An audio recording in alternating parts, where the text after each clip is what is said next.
Yeah, I was married to your daddy. Why you saying so regretful? You love that nigga. You did. Yeah, I did, but ooh, Lord. They held me to this to a high extent because that's the way I raised them. And I raised them with good morals, and I raised them to do what was right.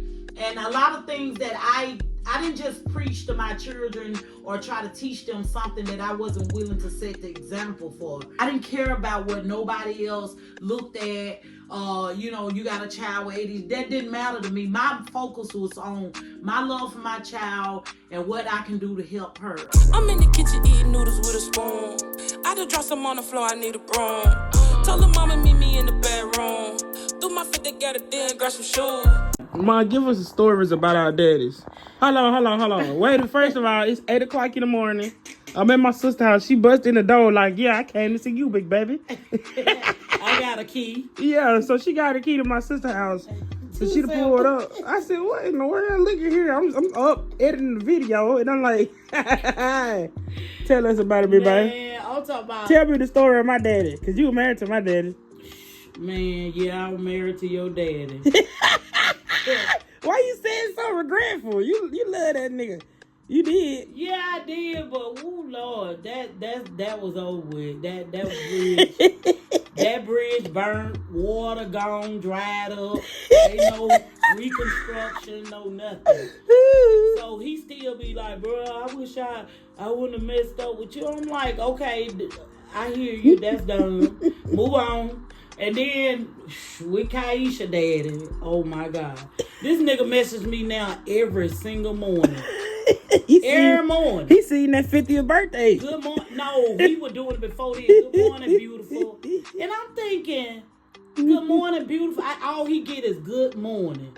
That's all. Nothing behind. No hearts. No hand wave. No nothing. But let me say this. Out of all, y'all daddies, we do not have no beef. We get along perfect. They treat me with much respect. But they all regret the fact that it's over. They fumbled the bag. Like, they fumbled the bag. That's it, baby. They fumbled the bag. That's it. And then, so, he messaged every morning. I be like, nigga, message your daughter. She grown now. My sister. She grown. Message her, good morning, beautiful daughter. This nigga hit me up always hollering. What baby doing? Baby is 30 years old. Girl, my sister be behind calling her baby. I think Talk about baby, what baby doing? I'm like, seriously? I gave him her number. Why is you messaging me? Even though we ain't got no beef, like we get along good, but no, bro. Go on, move along, little dog, because that bridge, because that's over with. Like, I promise you, we all cool. Like, when I talk to them with much respect, we laugh, whatever, but that's it. Like, we got a child together. That's that. Yeah. And so, and the reason why, he didn't want to, stick around and do too much because I didn't want him. Because he was a habitual liar. And I can't deal with that. Mm-hmm. You know what I'm saying? So like if you don't stay with me, I ain't gonna do nothing for him. I'm like, bye, holla, see you. Cause that wasn't gonna keep me. You know what I'm saying? But we don't have no issue, no beef. We get along fine. And of course Sean dad, he got killed he got killed when he was young. Yeah. But the thing is, he chased me for 5 years. 5 years. And I kept on saying, bro, I don't want to talk to you. He kept chasing me. I don't care if I go to the grocery store, he harassed me. I could be in the restaurant, he harassed me. I could go out with friends, whatever. He would bother me to the point where I would have to go and ask security, can y'all make him leave me alone? For real? That part. And in that way. But he got you, though. He got you. Man. It be them ones that get you. No, because this is how it happened. He would come, Stacy, your auntie, she dated his best friend. This nigga found out and started coming over the house with it. And I'm like, why is you here? Like, why is you literally here? He put that sauce on his nose. No, he ain't put no sauce. It was a matter of fact that I just had to make some type of deal with him because he would not leave me alone. I'm talking about public no matter what we went. So I said, if I would talk to you, if I would just give you a chance just to see how this go, would you just leave me alone if it don't work? Just don't bother me no more. And so he was like, yeah, man, I'm talking about the very first time we slept together, I got pregnant. I was like, oh my God. If I was a dude, I would do the same thing to somebody I've been chasing for years. We should know that. Man, I'm talking about. And then even then, I stayed with him for a while, but then I was like, he played too much. He got on my nerve. He played too much. Like he kind of Quayshawn. like with you. No, he like Quayshawn. Not to my you cracking jokes about everything. You laughing about everything. Everything is funny even when it's serious. Yeah. That's how he was, and it got on my nerve because a Pisces, we so deep to everything is like serious for us. Yeah. Even though we laugh, have fun, but a Pisces, we deep, especially with our emotions. So it's like, I'm like, I can't deal with this. And I was pregnant too. I was like, this nigga getting on my nerves. So I just said, look, I'm done with you. I can't do this no more. It's done. This nigga would call me every day, say, I'm going to catch you going to the doctor, and I'm going to get you. Quayshawn daddy. Yes. I be like, do you think I'm scared of you? I said, do whatever you got to do, but guess what? I'm going to the doctor, and I ain't scared of you. He's like, I'm going to catch you. I'm going to catch you. I still didn't get back with him, though. Let me turn this camera around. Yeah, but girl, it used to be so funny. I say, Lord have mercy. I was like, he never did give up, girl. He constantly, they don't go away. I don't know why they don't go away. They don't go away. I remember being a baby. And I remember being a baby. And my daddy gave me up. I remember, like, these are my baby memories. Us up early in the morning, like 6 o'clock, eating breakfast, watching cartoons, sitting in the middle on the hardwood floor, sitting in the middle of the floor eating breakfast. Yeah, cause when you was a baby, like, I couldn't even hardly get up with you. Every time you cried, he jumped up. I was like, it got to the point where, that's what most mothers dream, that have children, like, when they young, it be like, dang, I wish the daddy would get up sometime. He got up every time you could say, and he was up. I would be like, I can get up and get her. He'd be like, nah, I got her, just go on to sleep. Man, he will get up, take you downstairs, sit you on the floor, put your cartoon in front of the TV, put cartoons on. Yeah. This nigga go in there and he cooking bacon, eggs, sausage, toast. Yeah. All this. Mm-hmm. I come downstairs because I smell food. And I be like, somebody cooking this. It be like 6 o'clock in the morning. I come downstairs, you sitting down on the floor, smiling and to your cartoon doing like they got a big old plate of food in front of you eating. Your daddy laying on the couch like you laying there. You be sitting down there. He be laying up there while you eat, watch your cartoon. He be laying on the couch letting you just go. Can I do some content with you and him together? For my YouTube, but just talk about me as a child growing up. Yeah, I think that'd be good. Yeah, we can. We can. That'd be good. We gonna do that. We can, cause I'm supposed to go over there about an hour. You want to ride with me? I guess, Lord. I hope you don't. Cause I'm gonna add this in with that one. Yeah. I hope you don't get to trying to flirt and carry on. Nah, he'll be alright. Yeah, cause sometimes he get beside himself. But yes, I do remember that. That's like my grandchildhood memory. Y'all, I'm vaping because I just stopped smoking cigarettes after how many years? Well, you weren't smoking. You stopped smoking for years. Then you I had stopped smoking for like 15 years. And then when I got my divorce, boy, I just lived it up, boy. I got my divorce. She started getting tattoos. And I was like, shoot, I'm finna celebrate this divorce, boy. Boy, I got the, having a couple of drinks with friends, and then everybody's birthday started falling like within that month. Everybody's birthday started falling like within that month and stuff. So it was like, we just kept on partying. And so I be like, give me a cigarette. Everybody around me smoke. I was like, give me a cigarette. I be like, I'm just gonna smoke this cigarette while I'm drinking and stuff.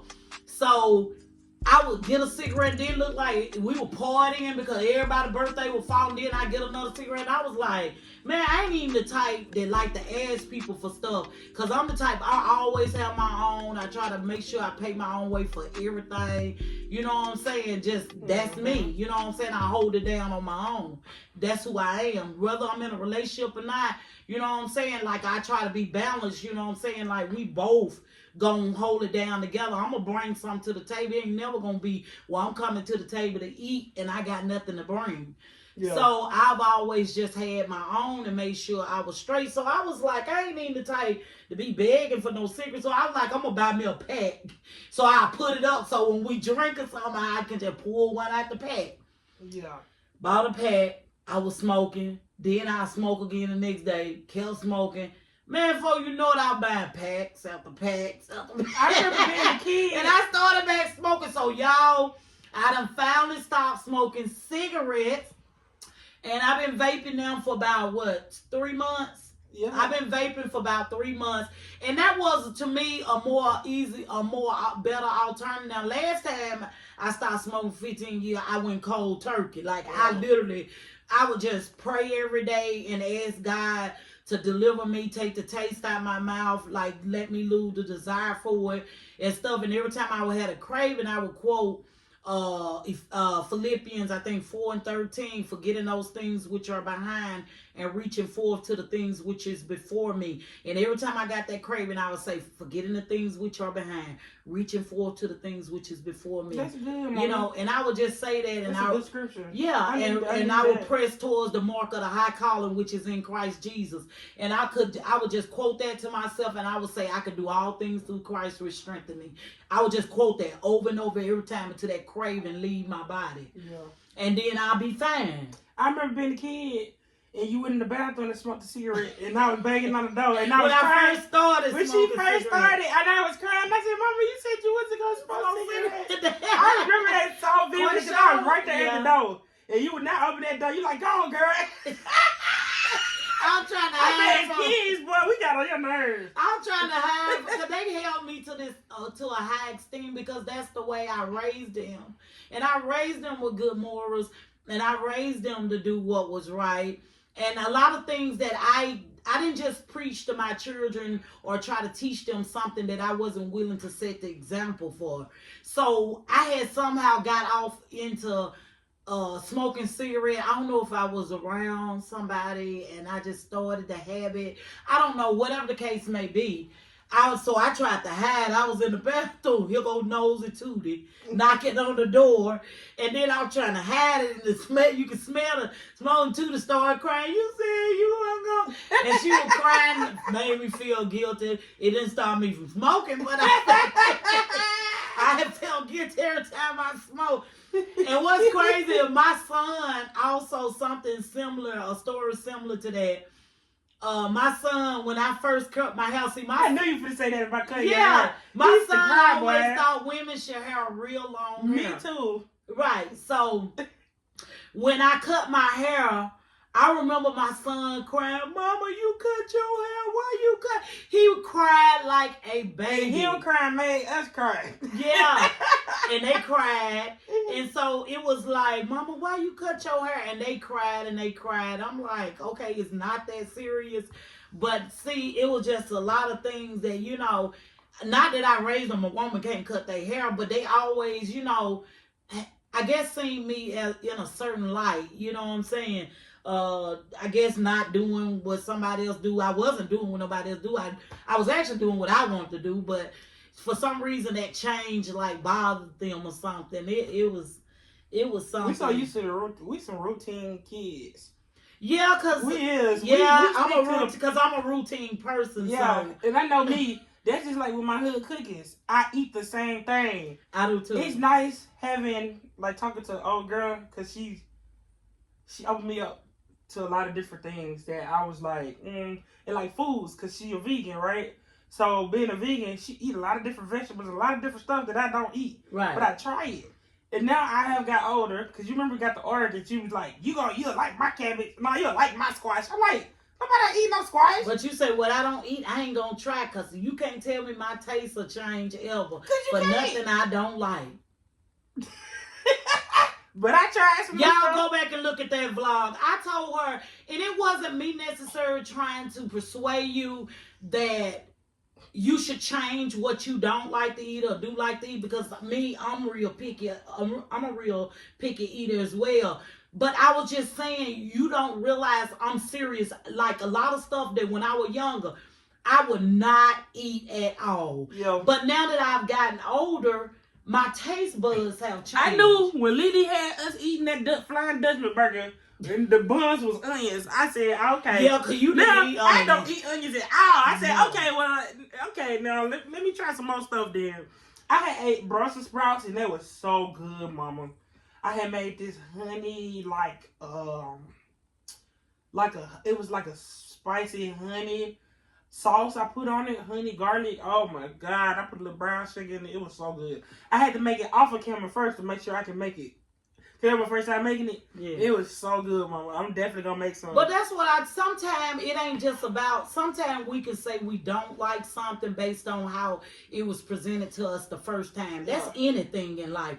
We could say we don't like a certain type of person today. We could say we don't like a certain type of way that, a style that somebody, like say braids or something. Well, I don't like braids. Well, maybe if you got a style that best suits you, you would like braids. Just like food, you have to make it to the taste to your liking. Like, like I didn't like squash. Oh God, I would about kill somebody if they came towards me with squash or okra. Now okra, you can count that out. I'm going to take that to the grave. I don't do okra either. I'm going to take that to the grave. I don't like okra. I don't want no okra. Don't present it. I think that's a damn South thing anyways, though. Y'all tell me. Your granny love okra. Granny love okra. Do y'all eat okra or is that a damn South thing? How do y'all eat y'all okra? Because we eat fried okra here.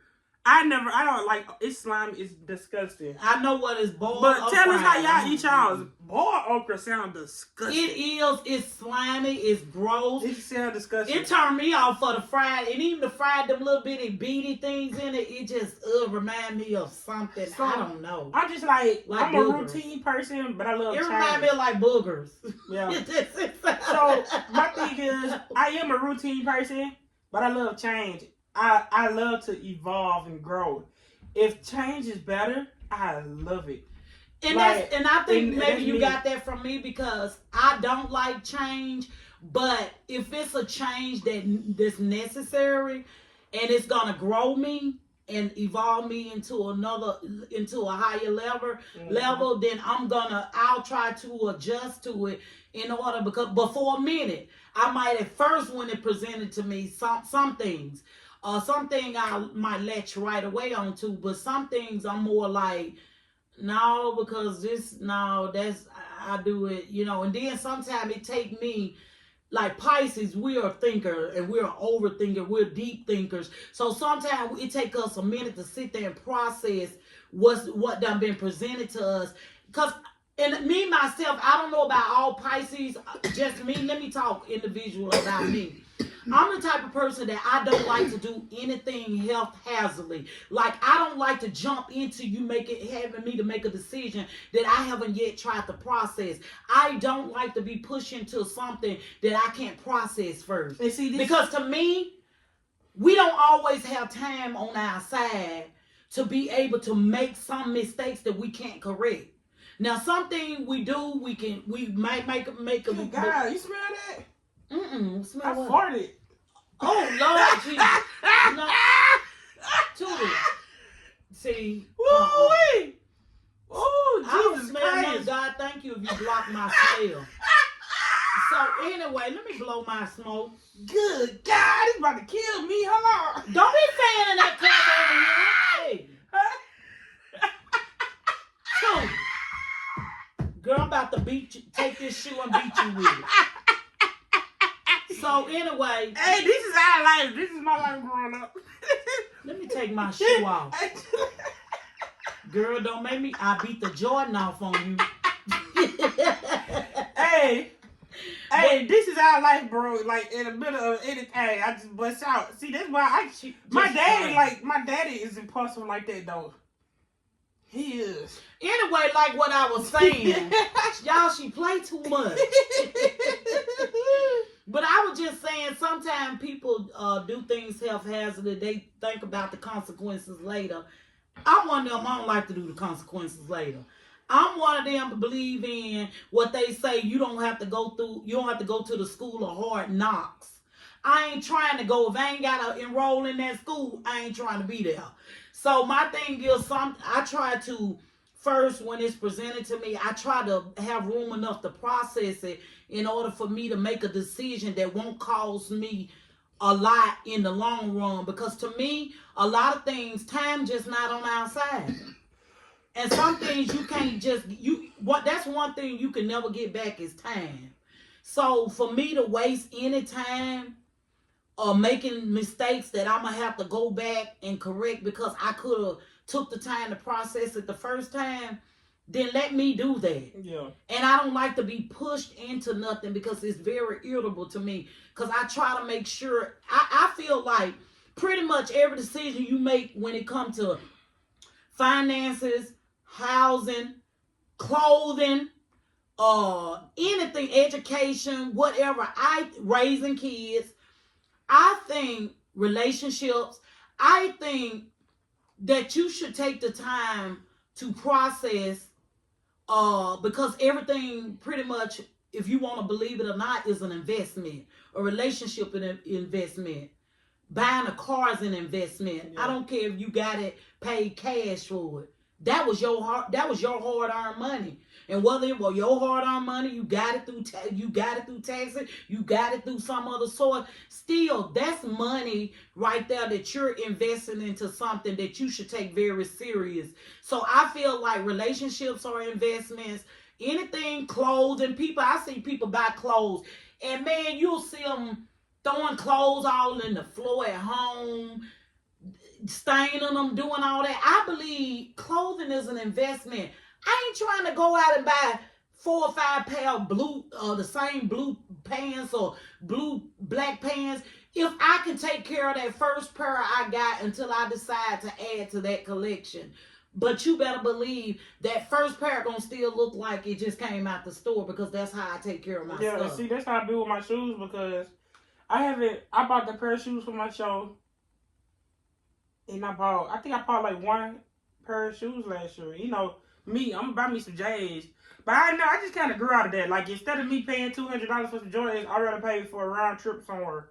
Right. Like, I see my turning point. Like, I'm 27, I'm about to be 28 this year. It changes. I'm about to be 30, y'all. So, it's like, a lot of things have changed for me, and I see it right before my eyes. Just like, buying something for my home made me so happy. You know what I'm saying? It made me value it. Just the smallest things, you know what I'm saying? Right. Just make a difference. And it's like, okay, I'm getting older.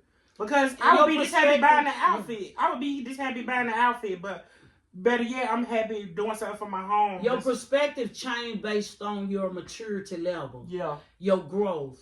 Yeah. The wisdom you gain. Wisdom tells you, I can go spend $240 on these shoes, but next week, I got a bill coming up.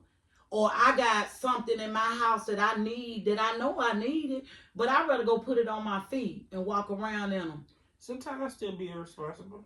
You know what? Let me tell you something. But I think I've never been irresponsible to where it overcomes my priorities. But if you're a person that likes a fashion or dressing, that's gonna be automatic, because I can't talk about you, girl. Let me come my... Yeah, you be I shop every every day. I shop 2 and 3 weeks. I mean, 2 and 3 times a week, sometimes 4 times a week.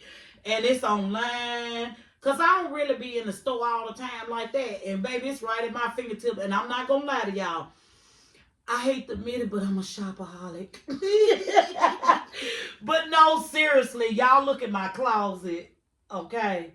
I like nice things. I like nice clothes. And it ain't where I'm having to buy them because they ruined. No, y'all. If you see my closet, and everything is organized.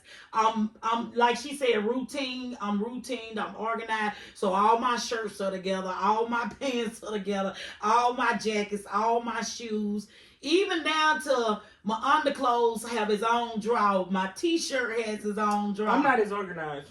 And my black socks in the drawer by itself, the white socks in the drawer by itself. I think as I get older, I'm just so, and that's because I got OCD too, y'all. So I have a lot of I have OCD, and I'm very, that comes with, I guess, organization as well, and routine. I don't like to be thrown off my routine. If it's something I got to do and I say, okay, I'm one of them, I don't just get up that day and say, what I got to do today? No, I'm one of them, I done already wrote it down on the notepad about 2 or 3 days ago or a week ago. So I'm like, okay, next Tuesday, I'm going to do this. Hey, you buy me a dry eraser board before I leave? I need it for my content.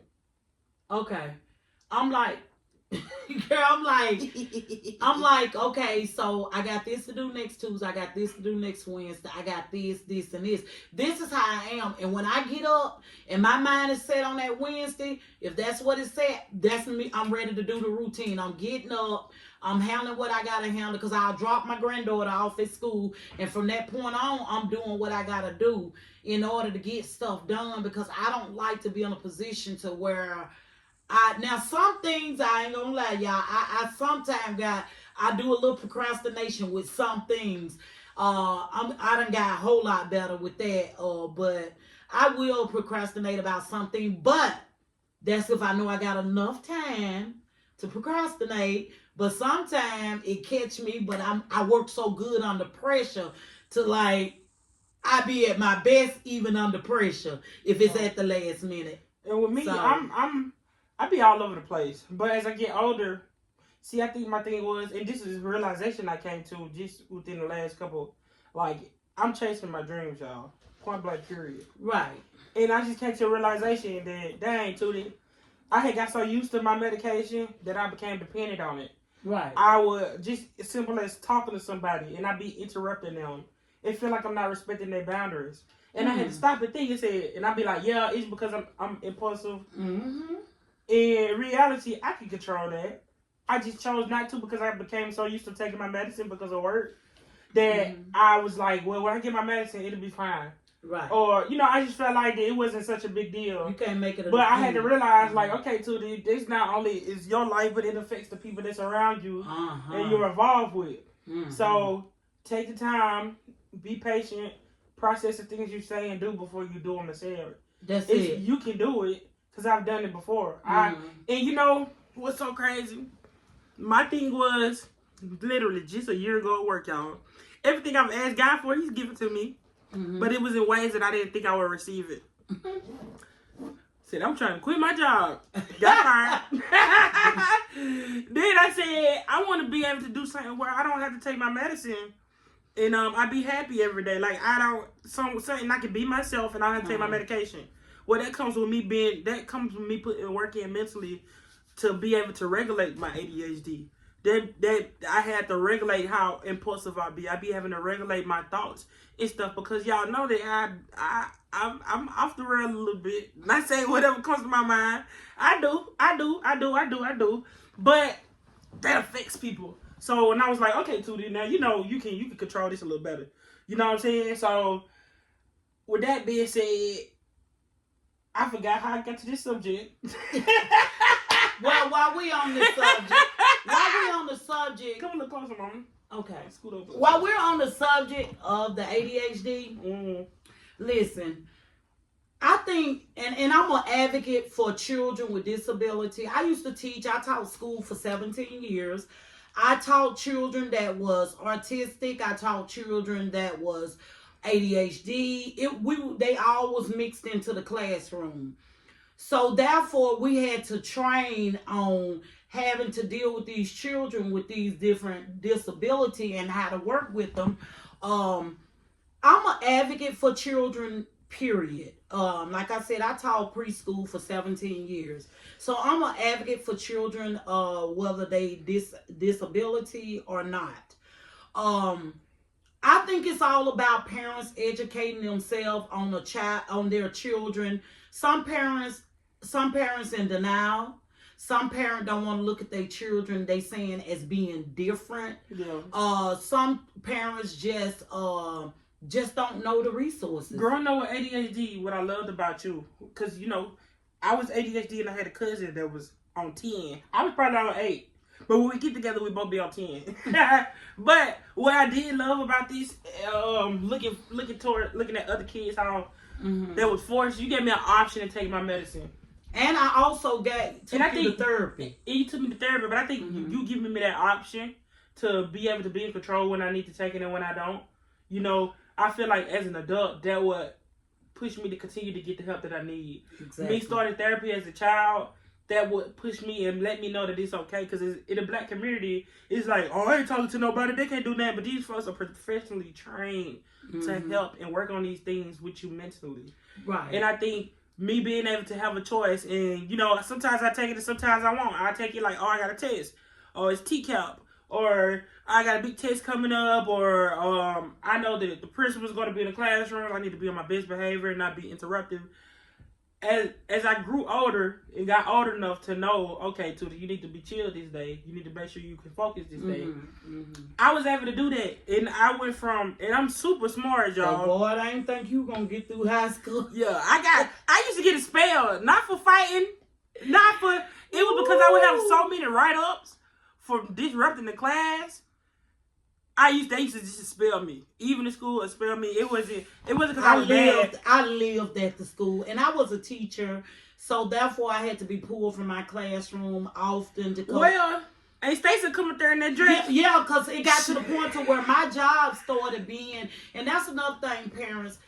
There are some parents out there I know that having to deal with your child with ADHD or whatever the disability might be, that sometimes will affect your job because the school is constantly calling, they constantly trying to suspend them, they constantly trying to tell them they can't come back, come pick them up, they can come back in 2 days or they can come back the next day. Well, that's something too I want to touch on real quick. As I was saying before, Tootie had stepped in, let me touch on that part and then I'm going to touch on that. Well, first of all, and because I'm going to touch on the educational part of it.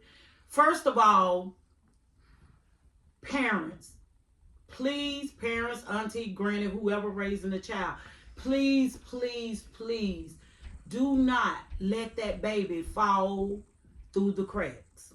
Do not let them fall through the cracks. Yeah. Let them be, you need to be the biggest advocate for them. I know it can be frustrating. I know you want to beat the skin off of them because some of them be doing some stuff. But you got to remember, this child was born with a chemical imbalance in the brain. Some people want to label them as crazy, bad, all this. No. This child is a child like any other child. I know some of the things they do make you forget about that sometimes. But you got to remember, this child was born with a chemical imbalance in the brain.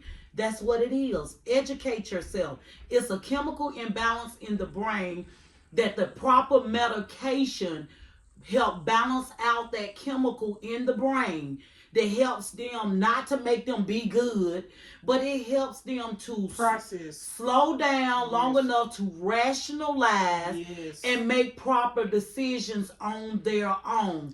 Now, as she was saying earlier about the therapy, not only put them on, please, parents, grandparents, whoever has the child, quit taking them to earlier, the phone went dead, child. That means she ain't charging that phone overnight.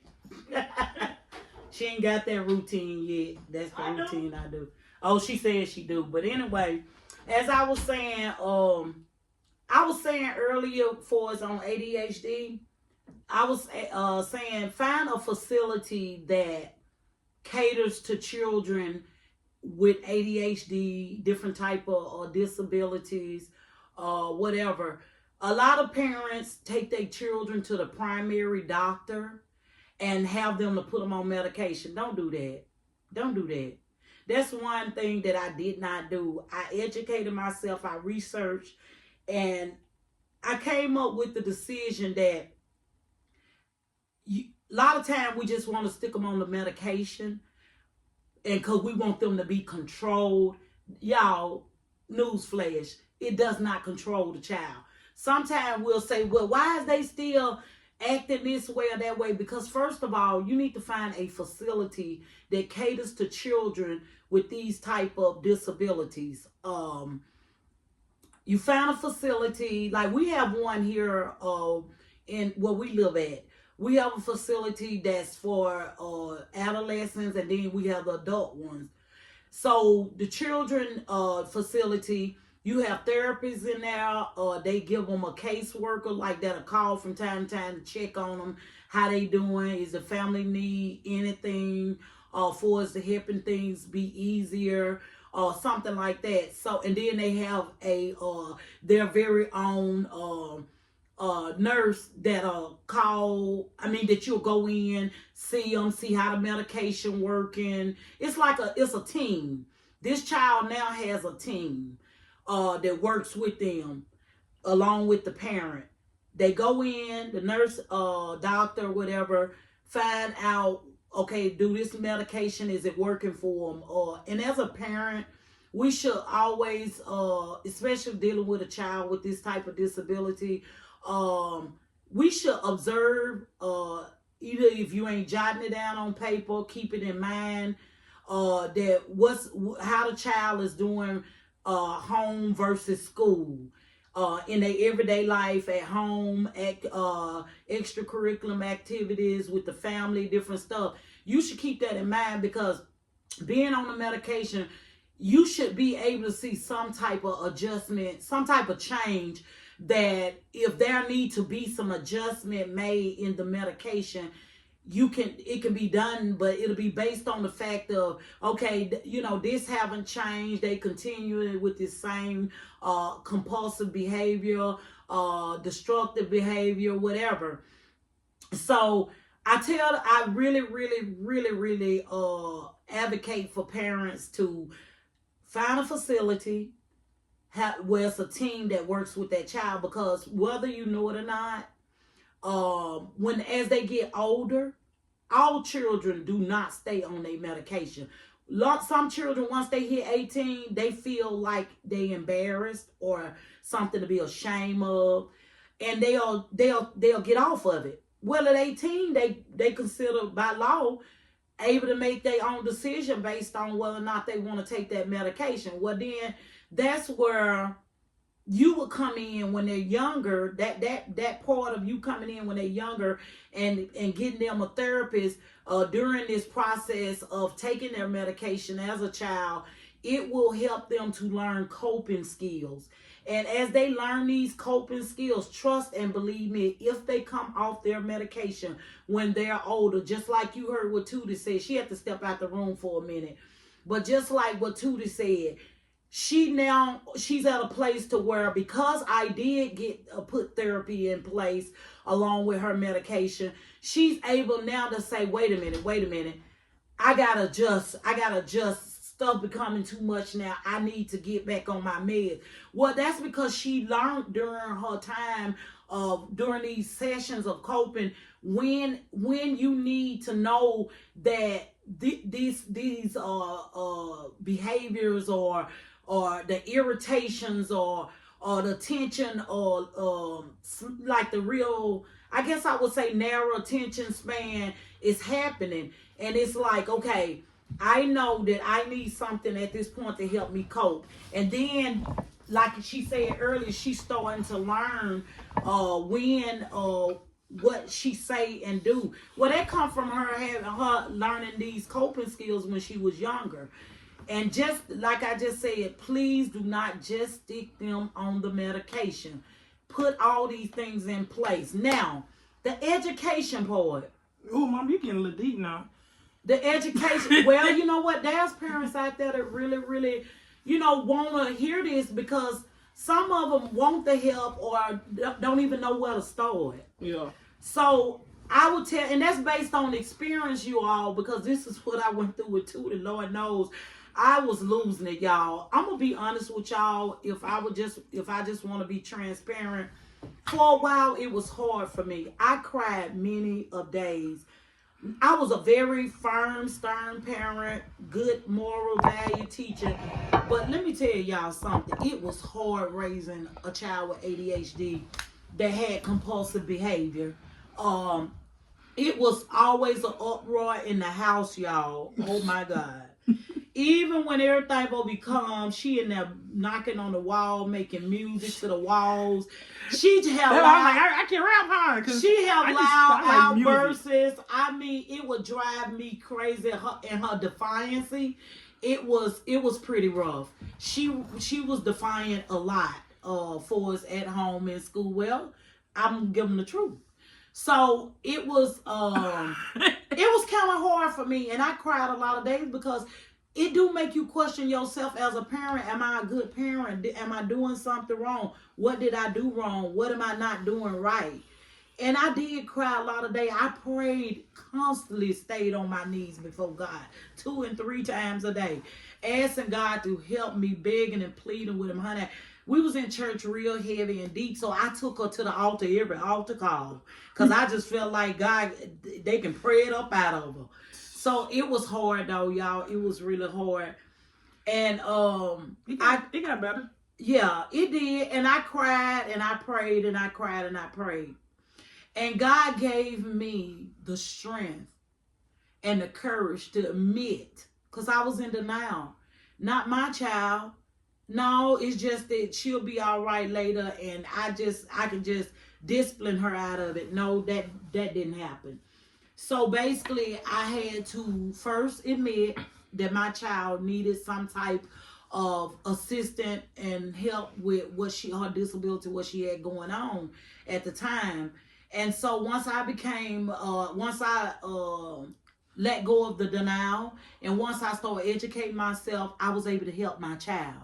I didn't care about what nobody else looked at. You got a child with ADHD. That didn't matter to me. My focus was on my love for my child and what I can do to help her. It wasn't about me. It wasn't about people around me. And in our community, in our culture, in our race, a lot of time we struggle with that because all you hear is that's a bad child. Yeah. You just need to whoop them. You need to whoop their butt. It ain't always the case. You can't whoop a imbalance in the brain out. It'd be like, it wasn't that I was just out here doing bad stuff intentionally. Yeah, she didn't get fight and bother nobody. It wasn't that I would just do stuff intentionally. Ooh. It would just be like, do it. Then I did it. It'd be like, do it. And I did it. Do it. Compulsive. Did. Do it. Done. Do it. Done. Do it. Done. Compulsive. I see her sleep. Ah! She would get me up out of my sleep. Just do crazy stuff she would do. I'd be like, Tootie, why would you do that? I was asleep. Boy, I'd have got beat with trophies, clothes, hair. No, you had. Forks, brooms. Quit lying. No, quit lying. Don't be lying. Y'all don't believe that. I survived it. I'm a survivor. You ain't survived. Y'all don't believe her. You gonna have to pray for that lie. I'm gonna have to pay for it. You right? Nah, but I heard you say, I was in the bathroom, but I heard you say how people can be embarrassed of it sometimes. Yes. I think being able to be comfortable with it at a younger age definitely helped me, like, to be way more comfortable to talk about it as an adult. I feel like the only thing that bothers me is when somebody be like, "Have you took your medicine today?" Like I'm just fucking crazy, nigga. I'm sorry. I forgot. I'm sorry. That's a trigger. You see how it triggered me like that? I apologize for my language, mom. Mm-hmm. I'm sorry. But it be like, what, nigga? Like, what? What you mean did I take my medicine? It make me feel like I'm crazy.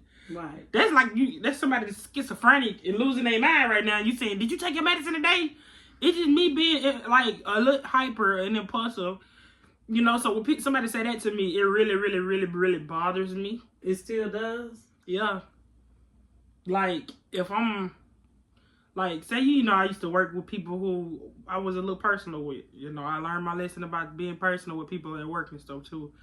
But y'all know me, I'm just happy. I spread the love. I love to talk about good news and things like that. But I had to learn everybody don't have great intentions for you. Right. But sometimes me being impulsive, I just be excited and I be happy and I talk about things when it's like this person right here praying on my downfall, or this person right here don't want me to succeed. Right. And it's like I'm looking at them like they gonna be happy for me when in reality they don't like me. Or in reality, they don't like my light. How I can just be myself and be fearless and not care and go for it. And the ambitions that they wish they had and they don't have. So it'd be a lot of hate with it. You know what I'm saying? I had to learn that too. But it just be like outgoing anyway. So besides the ADHD, it's your personality. You have a big personality. That comes from me. I have a big personality. My daddy did too. Both of y'all do. And I struggle with the same thing. I could go somewhere sometime and people, and I could be like all happy. Hey y'all, you know me. I got my hey y'all. And then I have nose turned up and whatever. But what I've had to learn was let nobody take away who you are. Yeah. God specifically created you just the way you were because you are who you are and you are special. No matter what. Some things we have to check ourselves on and tone some things down. But there are some things that actually, us being a little different, actually make other people's days. Yeah, and that's what I'm learning with this YouTube stuff. Yeah. Yes, I'm ADHD. Yes, I have a lot of energy. But these folks love that. Like, they can have a bad day, and they know they can click on my pages and instantly feel that energy. But it's God using. It's like this. It's like sometimes people look at what as a problem for them. God can take what appear to be a problem for somebody else to be a blessing for somebody else. Mm-hmm. He's saying if they can't appreciate that type of energy because they are stuck in a box, then I could put them in put this person in a position. So this is who I made them. This is who they're gonna be. I can use it for my glory. They're going to make other people days. They're going to make other people happy. They're going to make other people smile. Like people talk about me on Facebook. They don't talk about me per se openly. But when they see me like, girl, I be seeing you all the time. You love your lives. Yeah, I love my life. And when I go on live, I could be sitting in the room. I'm randomly going to go on live. Be like, hey, y'all. How y'all doing out there? I just come on here to say good morning. I hope everybody, that's me. That's who I am. And what I had to learn was not let anybody take that away from me. Like, don't allow nobody to change who you are. If it's not hurting anyone, if it's not anything negative, you're not bringing any negative energy towards nobody. That's a good Be you. Be who you are. There are people out there that will love you being just who you are. Because all that fake stuff and all that sugarcoating and all that facade people put on just for people, but then when they find out the real them, then they don't want to deal with you. Sometimes people can accept you being just who you are. And just because of the mere fact that you might irritate somebody else, they say, you know what, I like that energy. Because they self. Some people with what's genuine. Some people rather look at something made up or facade to please them. Yeah. And I ain't on that kind of time. I ain't on that kind of time. And see, that's what I'm saying. I ain't on that kind of time. That's why I feel like this is made for me. I can get on here and be myself. And it's just so much love. You know, the 24th was my 5-month anniversary. Mm-hmm. And that's why I just feel like I'm made for this, bro. It's just like, next month. It's 26 today. Oh, okay. Yeah, 2 days ago was my 5-month. 2 days ago. Happy 5-month anniversary, y'all. But I was just like, I'm made for this. I said that I want to be able to do something that I can be myself. And I love to do, and it's a passion. I never really had like a passion for stuff. Like, yes, I love science, and it makes me happy. Right. But this is like a burning passion, bro. Like, I love editing. I love creating. It don't matter. And see, me being ADHD, it works to my advantage. Like, I know how to work it, right? So, me being hyper, just all over the place. Like, oh, I'm gonna make a song. Made a song, huh? Oh, there you go. I was looking for my phone, girl. I said, it's just like me being ADHD. I'm like, I'm all over the place doing everything, right? Mm-hmm. Well, with this, that's great because being a creator, you're supposed to just be creative. Whatever you do, just do it. Right. And like, that's what I love about this. I was like, I'm finna go make a rap for my song, for my YouTube. I made one, and it turned out great. Never knew that I could rap. I'm finna do a cooking video. Did one. I didn't know I could do good commentary voiceovers. It's the fact of me utilizing my energy and harnessing it into the right avenues is what I'm learning to do. Right. I'm learning how to use it 100% because I've stepped into my power. 100% I've stepped into my power. I'm learning how to use it. I'm learning where to put it, you know, and where not to put it anymore. Right. So all of this is a process or whatnot, but like I love it, and I do feel like I'm able to harness my energy into a good place without having to use my medication. Right. If anything, it's me. The medication helps me organize my brain. It helps me process stuff. It helps me have it in order. You know what I'm saying? It helps me, basically be more organized with my thoughts and my words and my actions. Right. And I can do that without it too. It just takes a lot more work, you know, and a lot more patience from people. But I can do it. It just had got to the point where I was dependent on it. But at first, you know, I didn't usually like to take my medicine, and I didn't take it for years after I turned 18, and I started taking it. But I never like bothered you about it. Yeah, no, you didn't even when I was younger taking it. Right. You know, and that's what made me feel comfortable taking it as an adult. When y'all force them kids to take it every day, like, and they tell you, I don't like it, it made me feel like a zombie. I don't, you know, I don't. But it should, and that's another thing. It should not make them feel like a zombie. It shouldn't, man. And that's a bad feeling, bro. That was one thing that I did make sure with her, that we found the proper dosage and proper medication. When she first started out on the first meds when she was younger, honey, it was like M&Ms. It didn't do nothing. Not nothing. Then because I was saying, when we go back to the visit, I would say, well, you know, I noticed she's still nothing, like no change, no adjustment, no making better decisions. So then I said, I would like for you all to look at another medication for her. We got put on that medication. It and kind of did, you know, helped her. And it wasn't really doing what it needed, what I know it should be doing. So I said, listen, we need to find something that really works for her. So we went to the third dose, which any of the doses that she did, I always made sure they started her out on a low dosage. Never let them start them out on a high dosage, because that 5 milligrams, at least 5 milligrams. And then if it needs to be adjusted, taken up, then you got room enough for that. Before going to the next med. But anyway, that particular one worked for her, and that was good. And I'm about to you know, end this for the ADHD, but I would like to also, and I said I was going to touch on the education part. If you have a child that is in school with ADHD, any type of disability, there are laws in place for the children with these disabilities.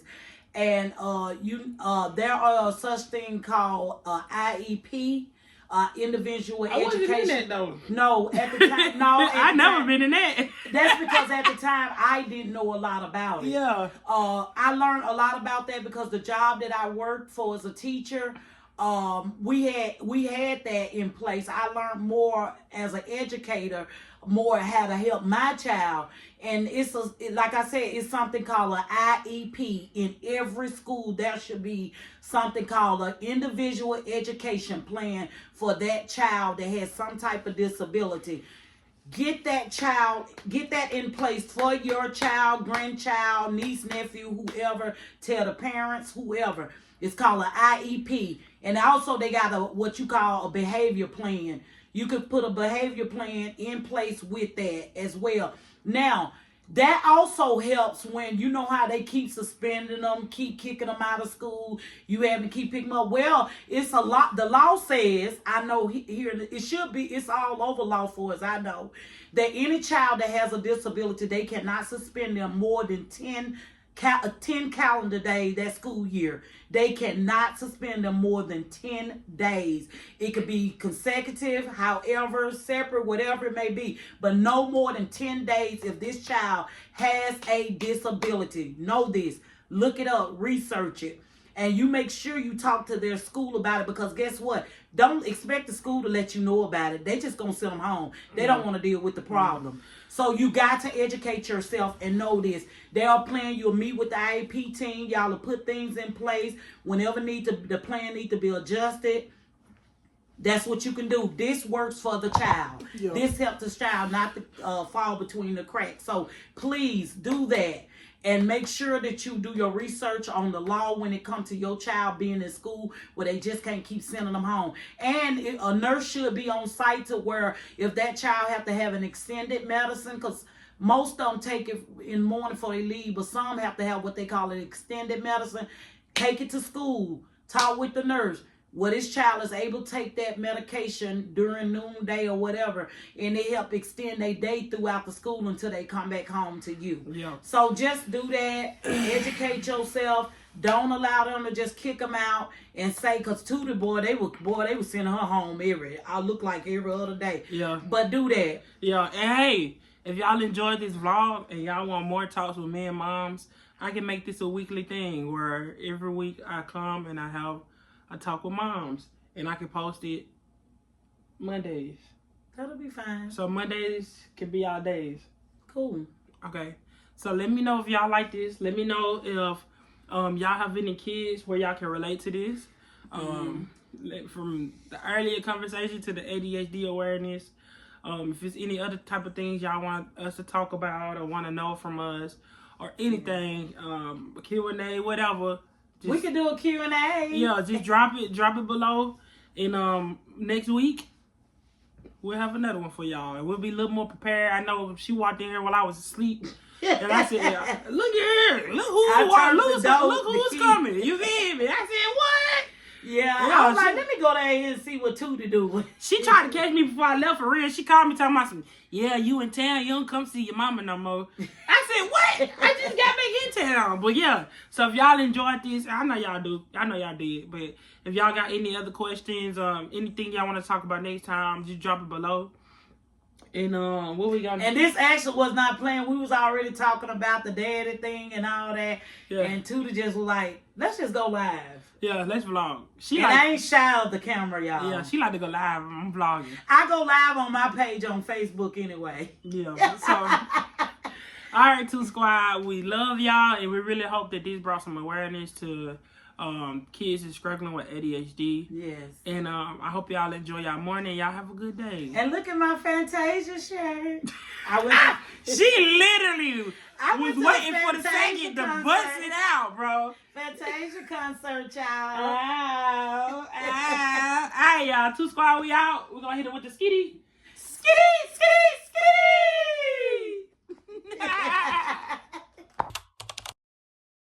Hood cooking, baby, I got the recipe. Back in school, they ain't really wanna see me. Now I'm shining, they gon' pay me expeditiously. Subscribe to me, this shit for the free. How much do you really love Tootie?